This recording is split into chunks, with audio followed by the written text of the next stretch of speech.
अब जो short order आ गया है, अभी तक पूरा ऑर्डर तो नहीं आया सुप्रीम कोर्ट के 5 रुकनी बेंच का, मगर क्या इसके बाद जो सिविलियंस का ट्रायल हो रहा था मिलिट्री कोर्ट्स में वो रुक जाएगा और इसके अंदर सिर्फ ये 102 जो पीटीआई के वर्कर्स थे 9 मई से मुंसलिक थे उनका ही ट्रायल रुकेगा, कि जितने भी ट्रायल्स हो रहे हैं चाहे वो कोर्ट मार्शल उनका हो रहा है सिविलियंस का, वो सारे जो भी हैं सिविलियंस के ट्रायल्स वो रुक जाएंगे फौजी अदालतों में?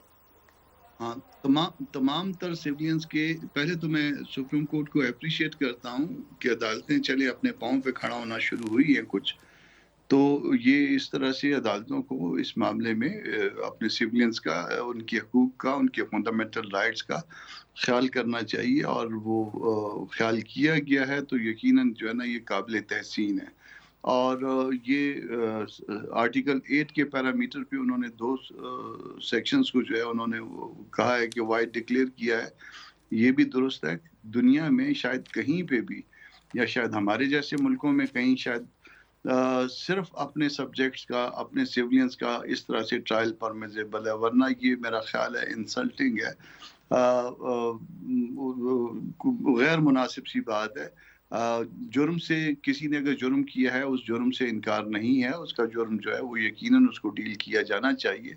मगर उन कवानीन के तहत उन अदालतों में जहाँ पे आम सिविलियन को आम इससे भी बड़े जराइम करने के नतीजे में डील किया जाता है।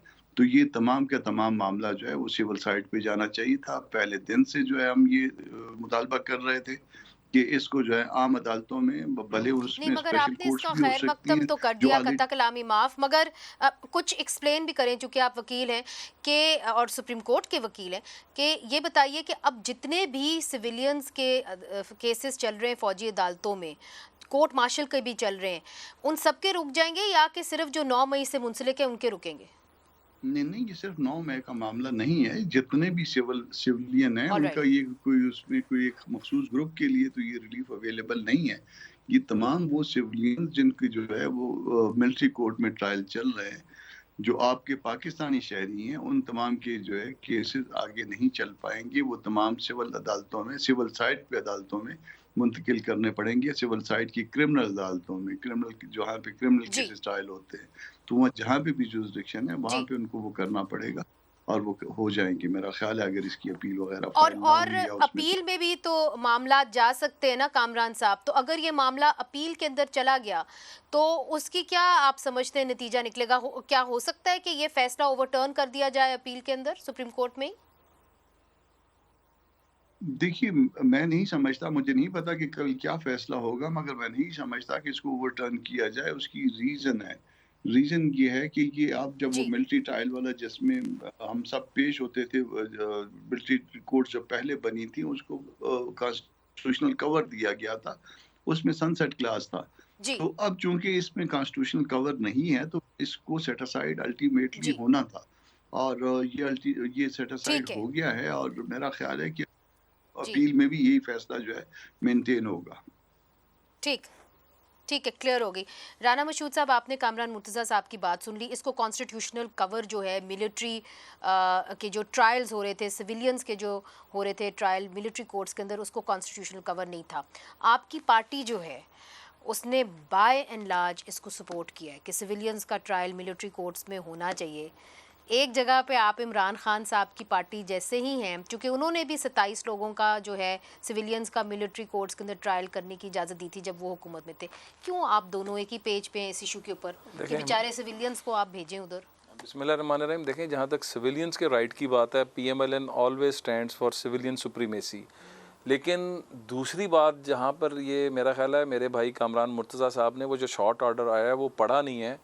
ये स्पेसिफिक ऑर्डर है उन उन उन 103 लोगों के लिए जिनके ऊपर 9 मई के हवाले से कार्रवाई थी। उसका जो पैरा 2 है, without prejudice to the generality of the foregoing the trials of civilians and accused persons being around 103 persons who were identified in the list provided to the court by the learned Attorney General for Pakistan by way of CMA 5327 of 2023 in Constitution Petition number 24.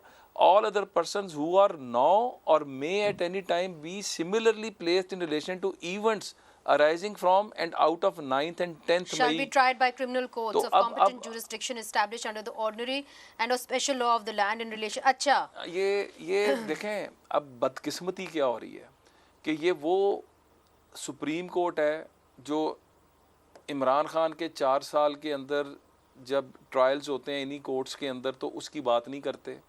1967 का जो act आता है और जिसके 2D की बात हो रही है, यही सुप्रीम कोर्ट जो है बार बार इसको रेक्टिफाई करती रही है डिफरेंट मौक़ों के ऊपर। और इसी बेंच, इसी सुप्रीम कोर्ट का 11/6 से डिसीजन भी आया हुआ है। मैं पहले एक बात कर दूं, हम अगर ये ओवरऑल एक ब्लैंकेट बात करते हैं ना तमाम सिविलियंस की, तो ये आप कह रहे हैं इसमें नहीं है, मगर ये बात आपने जो कही है ना, let me take this forward because ये बात बड़ी अहम है जो आपने की। आजिज धामड़ा साहब ने, मुझे नहीं मालूम हमें ज्वाइन किया है कि नहीं किया, प्लीज़ मुझे बताइए। अच्छा, आजिज धामड़ा साहब आप हमारे साथ हैं, इस वक्त मौजूद हैं? जी, मैं आपको सुन रहा हूँ। बहुत बहुत शुक्रिया, आपने हमें ज्वाइन किया। आपकी जो पार्टी है उसने तो हमेशा से मिलिट्री कोर्ट्स के हवाले से एक मौक़िफ़ रखा है और वो यही है कि सिविलियंस को फंडामेंटल राइट्स का इख्तियार होना चाहिए और चाहे कोई भी सिविलियन हो, चाहे PTI से मुंसलिक हो या कोई और सिविलियन, उसका ट्रायल फ़ौजी अदालतों में नहीं होना चाहिए। आप इसका खैर मकदम करेंगे? बिस्मिल्लाहिर्रहमानिर्रहीम। देखें, पीपल्स पार्टी के हवाले से आपने जो बात की, बिल्कुल उसमें कोई शक नहीं कि पीपल्स पार्टी हमेशा फंडामेंटल राइट्स की बात करती है। जब बात सिविलियन की आ जाती है तो इसमें मेरे ख्याल में हम इस डेफिनेशन में नहीं जा सकते कि कौन से सिविलियन सियासी कारकुनों का किस सियासी पार्टी से कोई ताल्लुक है।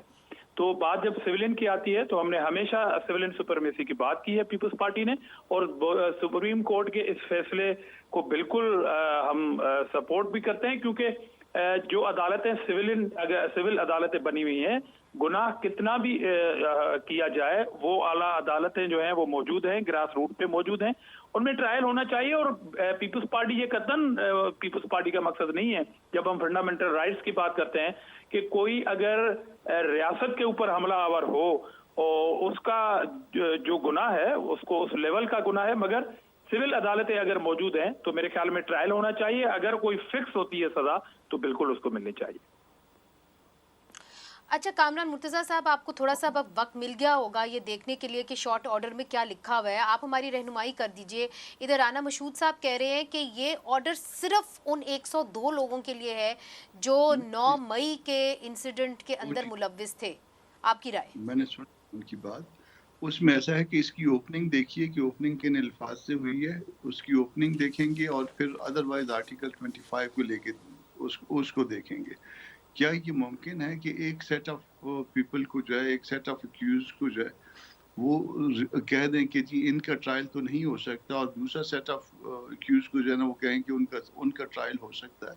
तो ये लॉ डिक्लेयर किया है सुप्रीम कोर्ट ने।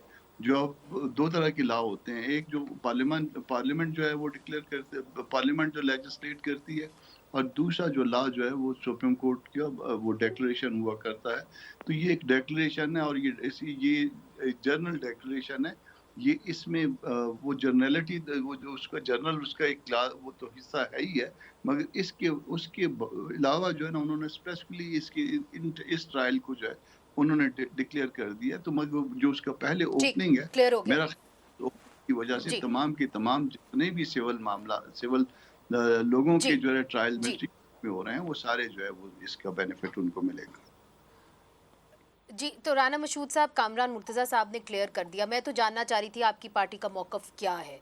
क्या आम लोगों को फ़ौजी अदालतों में ट्राई करने दिया जाना चाहिए? और मैं तो ये इसलिए सवाल कर रही हूँ कि अगर आप फ़ौजियों के इन कामों में डाल देंगे कि वो अदालतों का काम करेंगे, तो फिर जो ख़तरा है और इतने बम धमाके हो रहे हैं उनका कौन ख्याल करेगा? जज तो नहीं करेंगे ना फिर? देखें, अब ये एक बहुत ही, मैं समझता हूँ कि इस तरह की आर्गूमेंट है।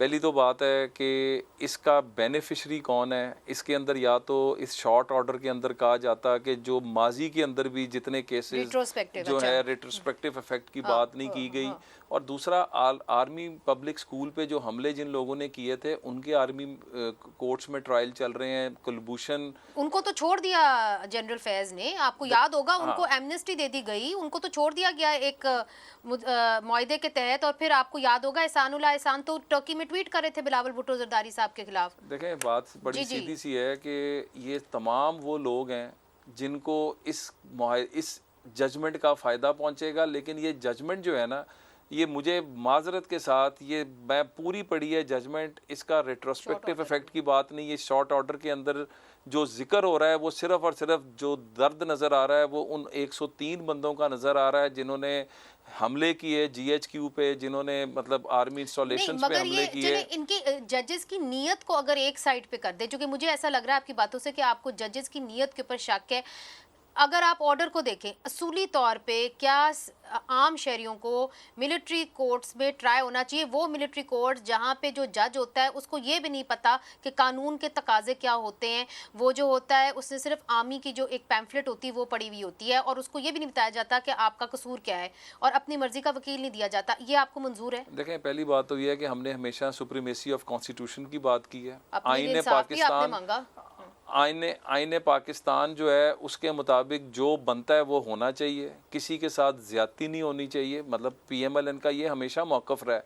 लेकिन इसके साथ साथ देखें, ये एक बड़ी ये थिन लाइन है।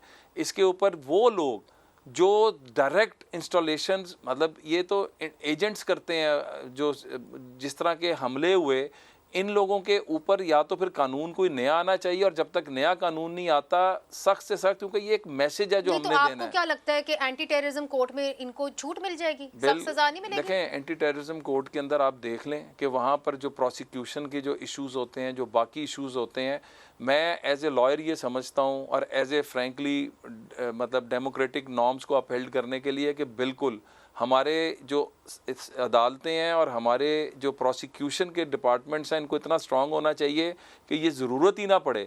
लेकिन जब तक हम उसको स्ट्रेंथन ये नहीं तो आप करते, शॉर्टकट मारे ना, बजाय कि आप अपनी अदालतें ठीक करें, आपने ये आउटसोर्स कर दिया है उन लोगों को जिनका काम ही ये नहीं है। हमने चले पहली बात है कि अदालतों को जितना स्ट्रेंथन हमने किया, हमने उनकी तनख्वाहें बढ़ाई, हमने उनका नीचे इंफ्रास्ट्रक्चर जो है उसके ऊपर काम किया। बदकिस्मती से होता क्या है कि जो पाकिस्तान के आइन और कानून को मानते ही नहीं है, पीछे 2013 से 18 तक हम क्या देखते रहे हैं कि सिविल नाफरमानी, बिल जलाने, हुंडी का कारोबार। चले फिर आपने एक असूली मौक़िफ़ जो है उसे आपने शाये वे किया है, ये तो अब बात वाज़ेह हो गई है।